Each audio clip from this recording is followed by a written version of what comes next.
And then from there, if you keep going along the shore, then you hit, of course, the famous Shoal Bay East. That's the beach court villa, right there.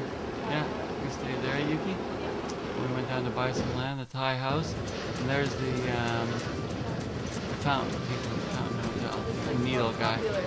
Yeah, here's where it really gets busy. Well, there's Maderaman and Ernie's. The bar. Yeah, La Bar's gonna be closed. That was the best burger in town. And this is really about as busy as it gets. East Shoal Bay Beach, the best beach in the Caribbean. And look how few people there are. It comes right to a point and then turns around.